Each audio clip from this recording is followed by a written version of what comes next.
75 साल के बाद इस कानूनों पर विचार हुआ और ये कानून जब आज से हर थाने में अपना काम करना चालू करेंगे, तब अंग्रेजों के बनाए हुए कानून निरस्त होकर भारत की संसद ने बनाए हुए कानून आएंगे। दंड की जगह न्याय लेगा, देरी की जगह स्पीडी ट्रायल और स्पीडी जस्टिस मिलेगा।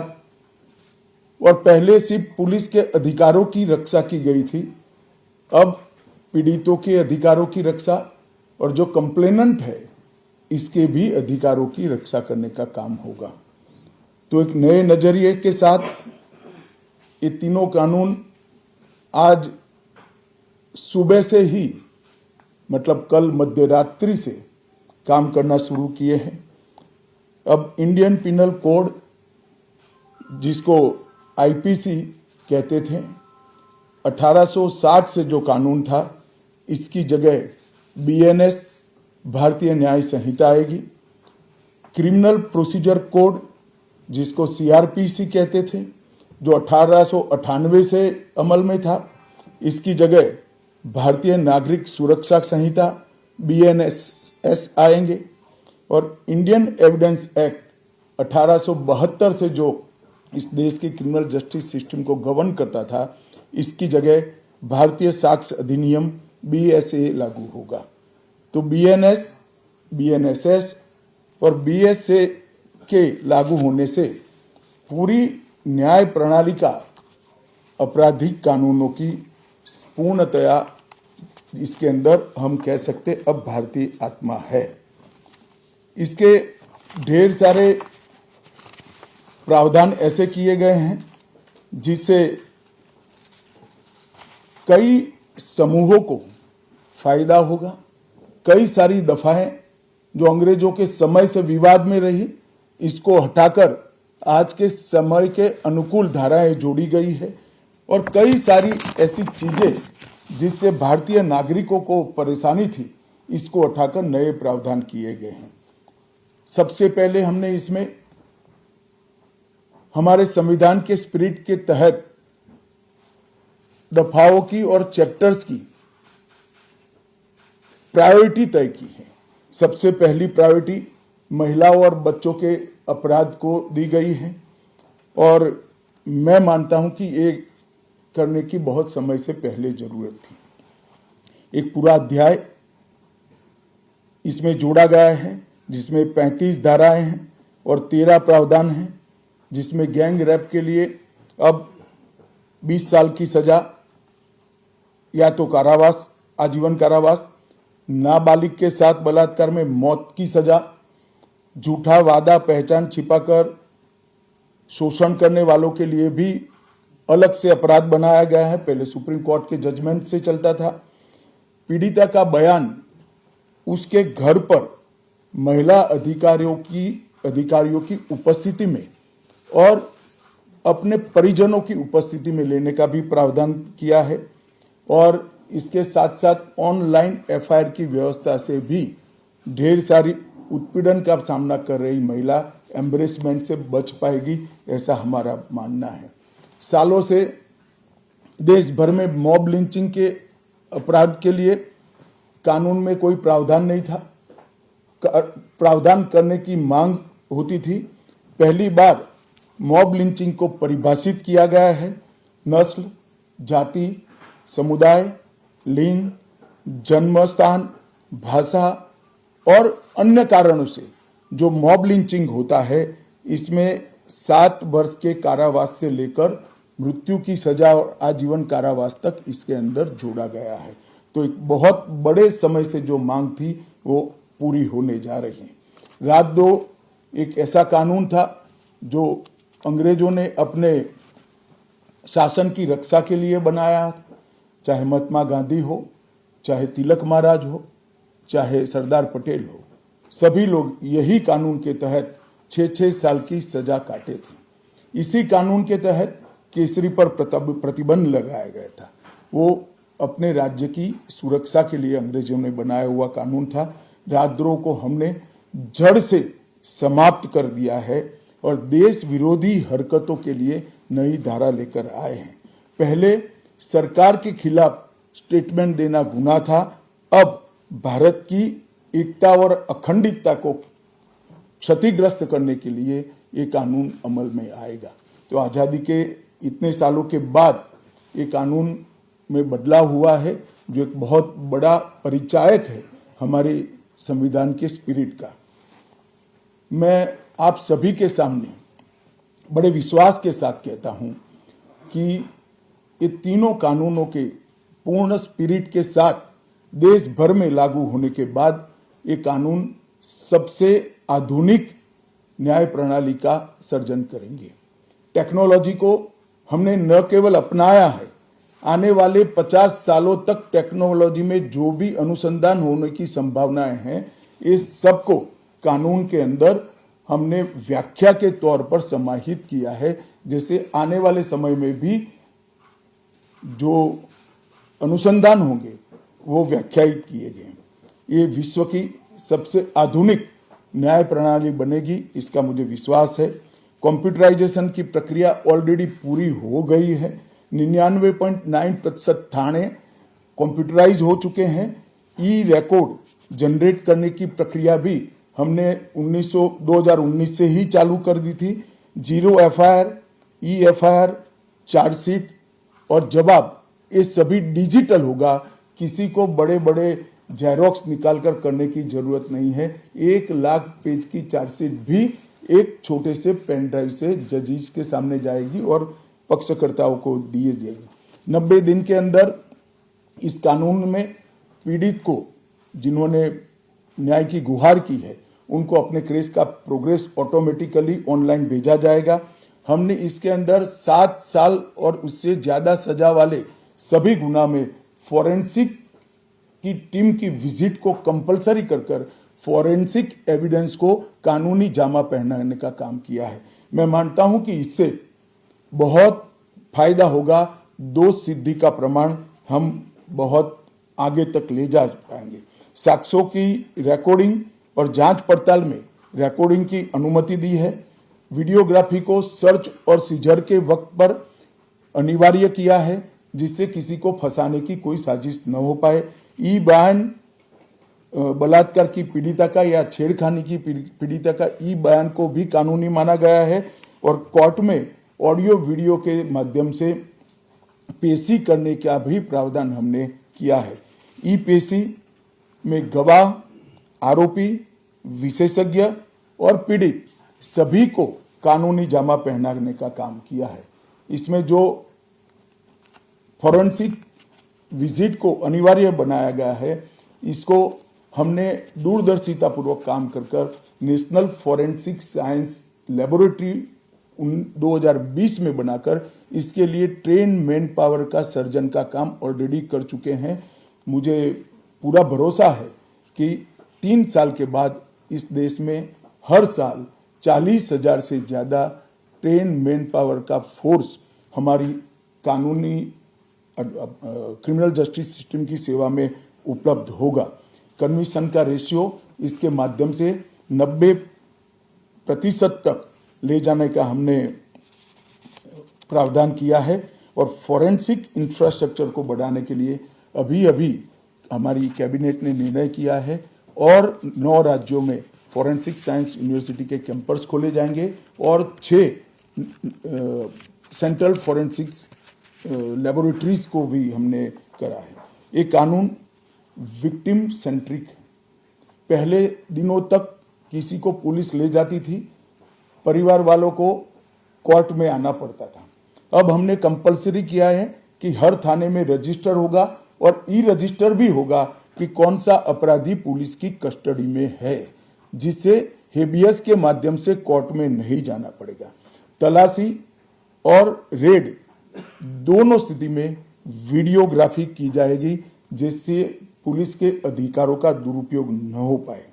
और हमने अपराधियों को बेल को भी लंबे समय तक लंबित केसों में कानूनन बना दिया है, जिसमें एक निश्चित समय मर्यादा अपराध के अंदर जो सजा है उसके अनुपात में हो जाने के बाद जेल सुपरिटेंडेंट की जिम्मेदारी होगी कि इसको बेल पर रिहा किया जाए।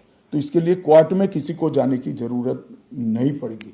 इसमें विक्टिम को अपनी बात रखने का मौका मिलेगा, इंफॉर्मेशन का अधिकार मिलेगा और नुकसान के लिए क्षतिपूर्ति का भी अधिकार पहली बार भारतीय कानूनों में हम करने जा रहे हैं। 0 FIR, विक्टिम की FIR की प्रति की निःशुल्क प्राप्ति और 90 दिन में जांच का रिपोर्ट देने से इससे बहुत बड़ा फायदा होगा। समय पर न्याय, लगभग 35 न्याय प्रणाली की 35 धाराओं में हमने समय मर्यादा निश्चित की है और ये टेक्निक के आधार पर प्रोसीडिंग्स होने के कारण भी समय पर न्याय मिलेगा। 3 दिन में FIR दर्ज करनी है, 7 दिन के भीतर जांच रिपोर्ट पीड़िता के सार्वजनिक करनी है, 60 दिन के अंदर ही अपराध तय करने हैं और घोषित अपराधियों के खिलाफ 90 दिन के अंदर मुकदमा कायम करना है और आपराधिक मामलों में मुकदमे की सुनवाई के बाद ज्यादा से ज्यादा 45 दिन के अंदर जजमेंट की घोषणा करनी है। तो कई जगह पे हमने समय को कम कर बाध्य कर हमने जल्दी से न्याय मिल पाए इस दिशा में काम किया है। हमने 3 वर्ष से कम कारावास में 60 वर्ष से अधिक उम्र में के लोग जो है इसमें पुलिस अधिकारी की पूर्व अनुमति अरेस्ट के लिए अनिवार्य करी है। गिरफ्तार व्यक्ति को 24 घंटे में मजिस्ट्रेट के सामने ले जाने का प्रावधान भी कानूनी बनाया है और 20 से ऐसी ज्यादा धाराएं हैं जिसमें पुलिस की जवाबदेही हमने सुनिश्चित करी है। पहली बार पीई का भी हमने प्रावधान इसके अंदर किया है। साक्ष्यों के संबंध में भी टेक्नोलॉजी को हमने बढ़ावा दिया है।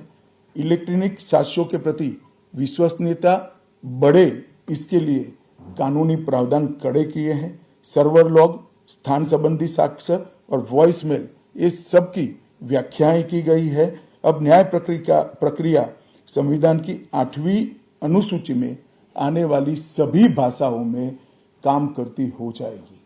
हमारी स्थानीय भाषाओं के लिए बहुत बड़ा फैसला है। हमारा पूरा सॉफ्टवेयर जो बनेगा वो 8वीं अनुसूची में आने वाली सभी भाषाओं में बनेगा। कानून बनने के बाद संसद ने पारित करने के बाद तैयारी के लिए ढेर सारा प्रयास भारत सरकार के गृह मंत्रालय और हर राज्य के गृह मंत्रालय और जस्टिस मंत्रालय ने किया है। लगभग 22.5 लाख पुलिस कर्मियों की ट्रेनिंग के लिए 12,000 मास्टर ट्रेनर्स बना दिए गए। कई इंस्टीट्यूशन को अधिकृत किया गया और 23,992 मास्टर ट्रेनर अब तक ट्रेन हो चुके हैं। जुडिशरी में 21,000 सबऑर्डिनेट जुडिशरी का ट्रेनिंग हो चुका है और इसके लिए भी आगे पर मास्टर ट्रेनर्स की कई बैच स्थानीय भाषाओं में तैयार हो गई है। 20,000 पब्लिक प्रोसिक्यूटर्स को ट्रेन किया गया है और लगभग हर प्रोसिक्यूटर को एक ऐप दे दिया गया है और नए कानून छापे हुए दिए गए हैं कि पुरानी धारा कौन सी थी, नई धारा कौन सी है। प्रिजन के 51,224 कर्मचारियों का ट्रेनिंग हुआ है और फॉरेंसिक के 4,000 कर्मचारियों का ट्रेनिंग हुआ है।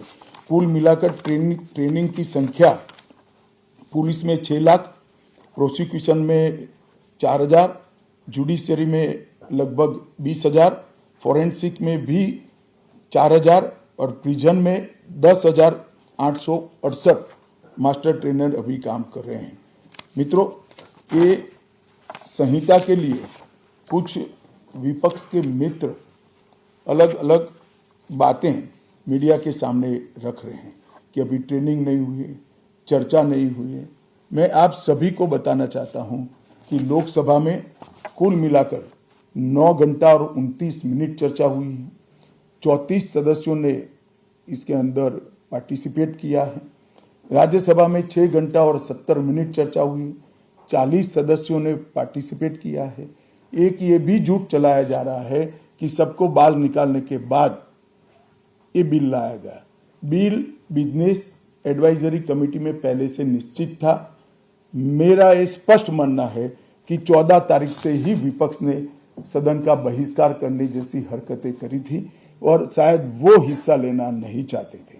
और दोनों सदनों में 14 तारीख में लोकसभा में 96 और राज्यसभा में 46 सदस्यों ने ऐसी हरकतें की जिससे पीठासीन अधिकारी उनको बाहर करने के लिए मजबूर हो जाए। फिर भी एक ऑप्शन था, ये बहुत बड़ा दूरगामी परिणाम लाने वाला कानून था। वो एक कानून के लिए स्पेशल अंदर आकर चर्चा में अपना मत रख सकते थे। इसके पहले भी मैंने 2020 में सभी सांसदों को पत्र लिखकर उनके सुझाव मांगे थे, सभी मुख्यमंत्रियों को पत्र लिखकर उनके सुझाव मांगे थे, सभी सुप्रीम कोर्ट के सम्मानीय न्यायाधीशों को पत्र लिखकर उनके सुझाव मांगे थे, सभी हाई कोर्ट के चीफ जस्टिस को पत्र लिखकर सुझाव मांगे थे, गृह सचिव जी ने सभी आईपीएस अफसरों से सुझाव मांगे थे, सभी कलेक्टर से सुझाव मांगे थे और ये सब सुझाव मिलाकर मैंने खुद अधिकारियों की बैठक को अलग करे तो मैंने खुद 158 बार इसकी मीमांसा कर बैठक कर विचार कर एक बिल बनाया। ये बिल को भी संसद ने ऐसे ही पारित नहीं किया है। गृह विभाग की समिति के पास ये बिल को भेजा गया। 2.5 महीना या तो 3 महीना इस पर विशद चर्चा हुई। सभी दल के सांसदों ने इसके अंदर हिस्सा लिया है, अपने सुझावों को रखा है। 4-5 पॉलिटिकल स्टाइल के सुझाव छोड़कर मैं दावे से कह सकता हूं हर सुझाव को समाहित कर 93 बदलाव कर बिल को फिर से कैबिनेट ने पारित किया और पारित करने के बाद सदन के सामने रखा गया। इतने बड़े सदियों के बाद हो रहे सुधार को पॉलिटिकल कलर देना मैं मानता हूं ठीक नहीं है।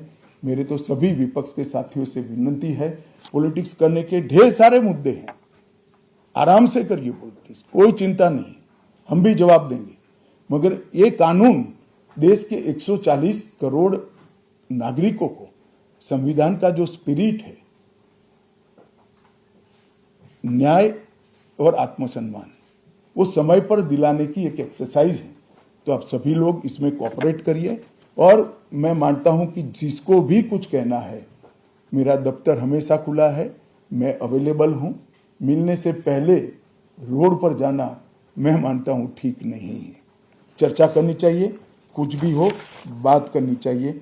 और मेरा स्पष्ट मत है जो मैं आज बेबाक तरीके से आप लोगों के सामने रखना चाहता हूं, रिकॉर्ड के आधार पर कह सकता हूं मैं, भारत के आजादी के बाद किसी भी कानून पारित कराने के लिए इतनी लंबी चर्चा का प्रोसेस नहीं हुआ है। ये मैं रिकॉर्ड पर कहने के लिए तैयार हूं। 4 साल तक इस कानून पर विचार हुआ और अगर आपको अभी भी कुछ कहना है तो आप जरूर आइए, मैं सुनने के लिए तैयार हूं। मगर कृपया इस कानून को पब्लिक तक इसकी सेवा करने देने का मौका देना चाहिए।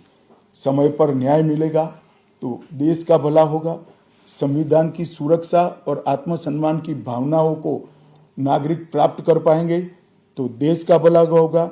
और सबसे बड़ा बदलाव है, हमने थोड़े धैर्य के साथ टीथिंग प्रॉब्लम को देश की जनता ने भी बड़े धैर्य के साथ लेकर सिस्टम को सुधारने का मौका देना चाहिए।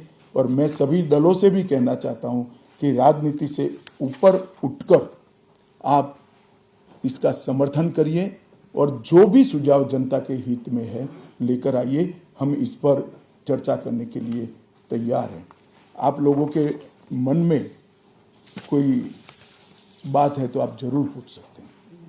सर, मैं नीरज पांडे हूं, एबीपी न्यूज़ से। मेरा सवाल है सर, पहले के कानून में किसी आरोपी को जो गिरफ्तार किया जाता था तो 15 दिन के रिमांड की व्यवस्था थी।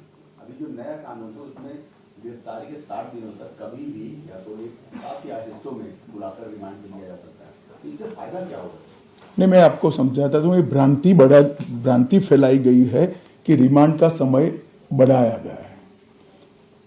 मैं स्पष्ट कर देना चाहता हूं कि नए कानूनों के तहत, बीएनएस के तहत रिमांड का समय 15 दिन का ही है।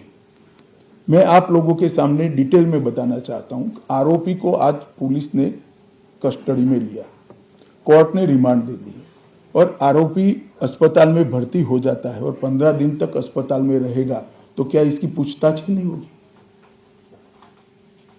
पूछताछ करनी चाहिए या नहीं करनी चाहिए? इसलिए हमने प्रावधान किया है कि 15 दिन की अपर लिमिट के अंदर, 60 दिन की अपर लिमिट के अंदर पुलिस इसका रिमांड ले सकती है, वरना उसको तो जुडिशियल कस्टडी में जेल में पहले भी रहना था और बाद में भी रहना है। एक दूसरा आरोपी पकड़ा जाता है, पुलिस को दोनों को इकट्ठा करके पूछताछ करनी है, तो कैसे करेगी? तो 15 दिन की लिमिट को हमने नहीं बढ़ाया है, रिमांड 15 दिन की ही होगी। 60 दिन के भीतर एक या दो टुकड़ों में आप 15 दिन की रिमांड ले सकते हैं। भ्रांति फैलाई जा रही है कि रिमांड का पीरियड बढ़ाया गया है। कृपया मैं आप सबसे निवेदन करता हूं कि इसको आप क्लैरिफाई करिएगा, जिससे जनता में गलत बात न जाए। टोटल 15 दिन होगा, टोटल 15 डेज विदिन 60 डेज। अभी कपिल सिब्बल भी उठाया जाएगा, वो जानबूझकर उठा रहे हैं, मैं मानता हूं उन्होंने तो पढ़ा होगा कानून। सर ये आज से ये कानून लागू हुआ, लेकिन सबसे पहला जो मामला FIR हुआ अगर दिल्ली में देखे तो स्ट्रीट वेंडर के खिलाफ कर दिया है पुलिस। ये झूठ इसका है, क्या मसला? ये झूठ है। सबसे पहला मामला अब तक के रिकॉर्ड के हिसाब से ग्वालियर के पुलिस थाने में हुआ है और चोरी का है। किसी की मोटरसाइकिल चोरी कर ली गई 1,80,000 की वैल्यू की। इसका मामला 12:10 पर रजिस्टर हुआ है, पहला मामला नहीं है। और जो वेंडर के खिलाफ मामला रजिस्टर हुआ, इसका प्रावधान पहले भी था, ये नया प्रावधान नहीं है। पुलिस ने इसका रिव्यू का प्रोविजन का उपयोग कर वो मामले को खारिज कर दिया। एक आपने तो ये कहा है कि जितने भी लॉज बन रहे हैं शेड्यूल 8 की लैंग्वेजेस में मौजूद होंगे, पर तमिलनाडु की जो रूलिंग पार्टी है DMK, उनको अपोजिशन और कुछ और पार्टीज का भी नाम हिंदी में क्यों आता है जब पूरे देश में एप्लीकेबल हो? देखिए, मैं अलग बात कहना चाहता हूं। एक तो पूरा कानून तमिल में उपलब्ध कराया जाएगा, एक बात समझिए, प्रोसीडिंग तमिल में होंगी। अगर नाम के लिए भी आपके मन में कोई विरोध है तो मिलकर करना चाहिए। मुख्यमंत्री जी, सांसद, मुझे तो कोई ने ना किसी ने मिलने का समय मांगा है ना कोई मिलने आया है। फिर भी मैं सभी से अपील करता हूं कि जो कुछ भी आपकी ग्रीवेंसीज हैं, या तो ऐसा लगता है कि ये धाराएं जनता की सेवा ठीक से नहीं कर पाएगी, इसको लेकर मुझे मिलिए। कानूनों का बहिष्कार ये रास्ता नहीं है, पॉलिटिक्स करने के ढेर सारे रास्ते हैं। पायल मेहता सर, आपने ये बिल इंट्रोड्यूस किया, उसके बाद ये होम कमेटी में गया, वहाँ पे भी विस्तृत चर्चा हुई, पर विपक्ष में कभी भी जो कुछ नेता है, जो वकील है, वो कह रहे हैं कि इसको सिलेक्ट कमेटी या स्टैंडिंग कमेटी में क्यों नहीं भेजा? इतनी गड़बड़ी क्या थी इस बिल को? नहीं, भेजा ही था, गृह विभाग की संसद की कमेटी में भेजा था, जिसमें सिर्फ चिदम्बरम खुद थे और सबसे ज्यादा हिस्सा लेने वाले सदस्यों में चिदम्बरम साहब थे।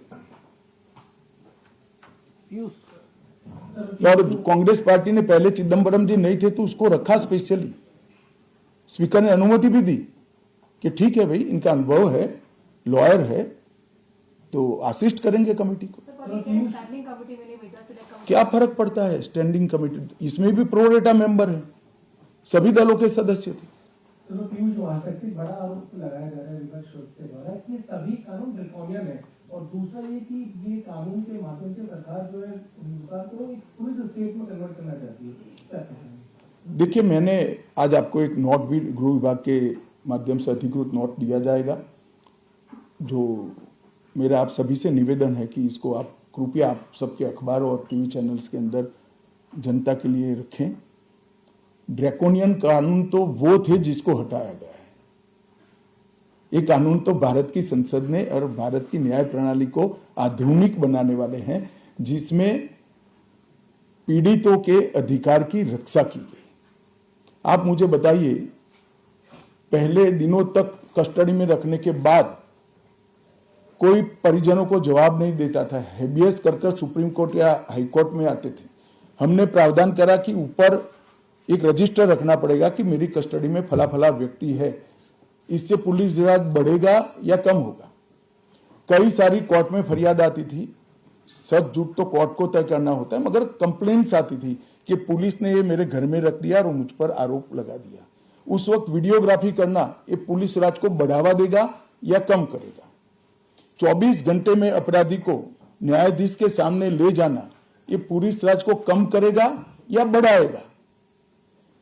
गिने चुने पुराने दकियानुसी कुछ शब्द और कुछ वाक्य कानून को पढ़े बगैर जनता में डालकर गलत फहमी करने का प्रयास करें। मेरी सभी से विनती है, कृपया ऐसा मत करें।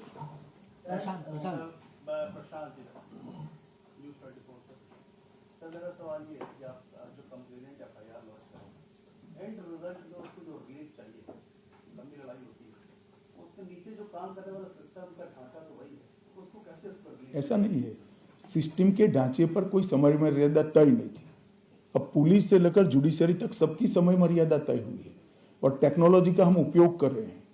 आप बेंगलुरु गए हो, आपका गवाही का दिन है तो बेंगलुरु से आप गवाही दे सकते हो, कोर्ट में जाने की जरूरत नहीं है।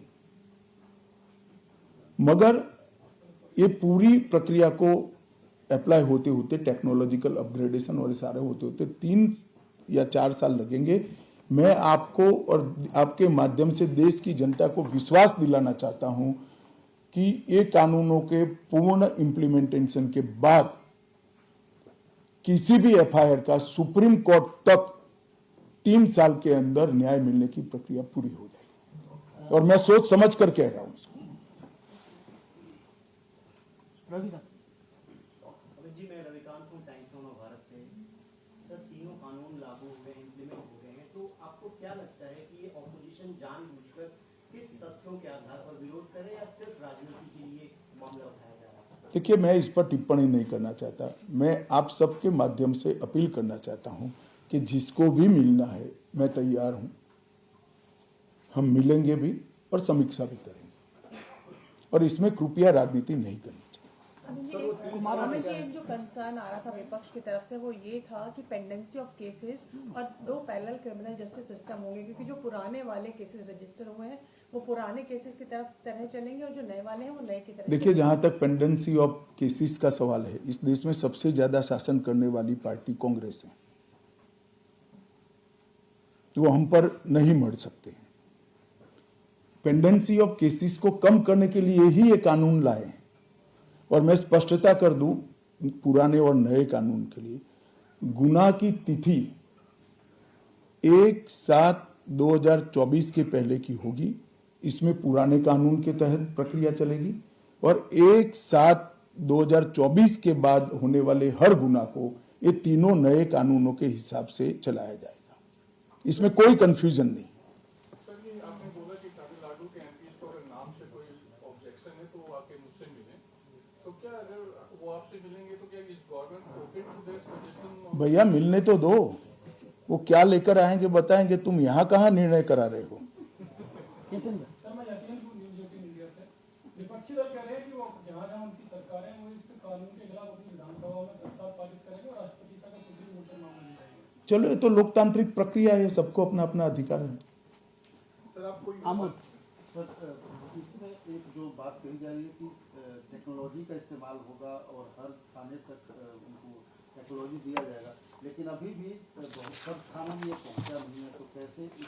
देखिए, जहां तक थानों का सवाल है, हम 4 साल से काम कर रहे हैं, पूर्णतया नहीं पहुंचाऊंगा, मैं इस बात को स्वीकार करता हूं। इसीलिए इस कानून में हमने प्रोविजन रखा है कि एक थाना कंप्लीट होता है तो उसको आप नोटिफाइड कर सकते हो, एक कोर्ट कंप्लीट हो जाए तो इसको, फिर पूरी तहसील, फिर पूरा डिस्ट्रिक्ट और फिर पूरा स्टेट, कई सारे स्टेज में इसकी न्यायिक प्रक्रिया को नोटिफाइड करना है। जहां तक BNS का सवाल है, भारतीय न्याय संहिता का सवाल है, दफाई लगाने का सवाल है, ये पूरे देश में लागू हो जाए।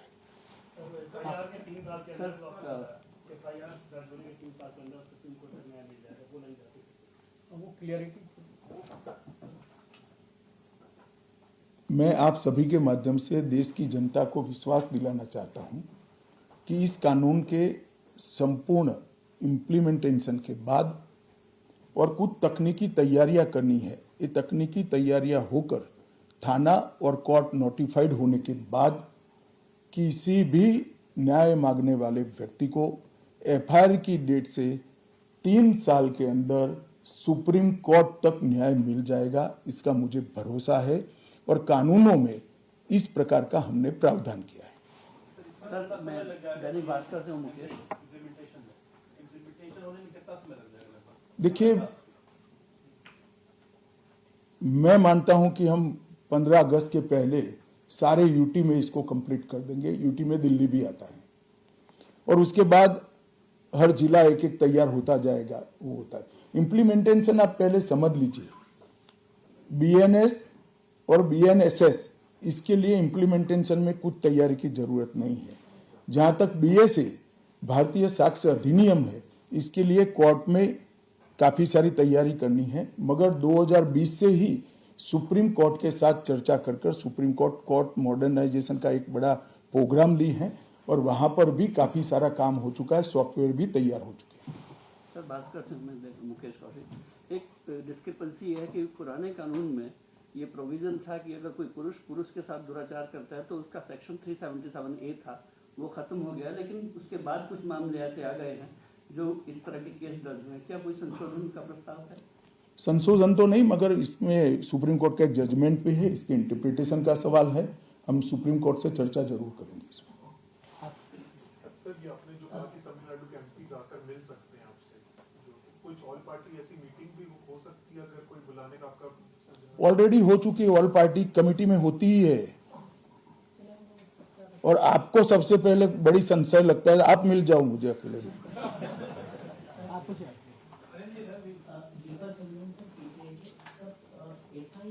एफआईआर दर्ज करना एक महत्वपूर्ण बात होती है। तो थानों में जो पुलिस अधिकारी हैं उनको इस कानून के बारे में प्रशिक्षित करने का काम कब तक पूरा? भैया आप शायद सुने नहीं, 6,20,000 पुलिस कर्मचारियों का ट्रेनिंग हो चुका है और हमारे यहाँ 17,000 के करीब, कितने हैं गोगिया जी थाने?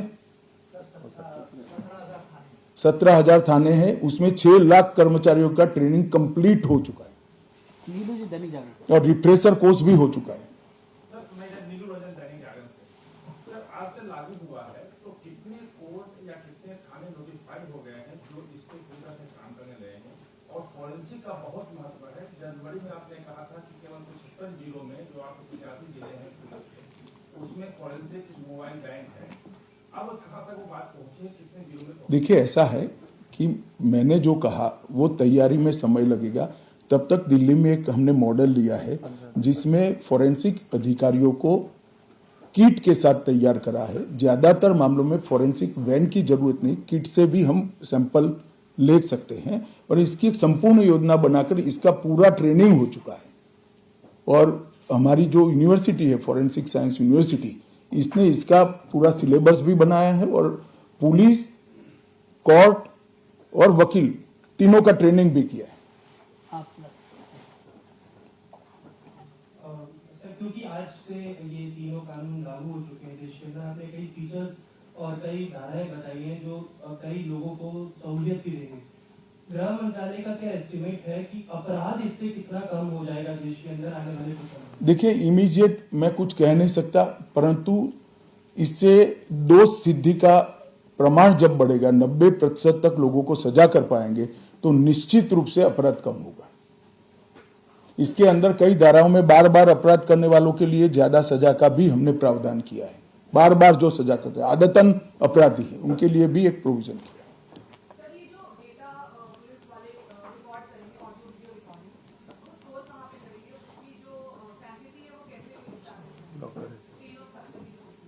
तो ये तो लिखित की भी कैसे सैंक्टिटी होगी? हैं? अरे लिखित बयान जो होता है वो लिखित बयान भी चार्जशीट के साथ जोड़ना होता है और डेटा को स्टोर करने की लीक प्रूफ सिस्टम की है। रिकॉर्डिंग करने वाले और सिस्टम में अपलोड करने वाले दोनों की जवाबदेही भी इसमें निश्चित की गई।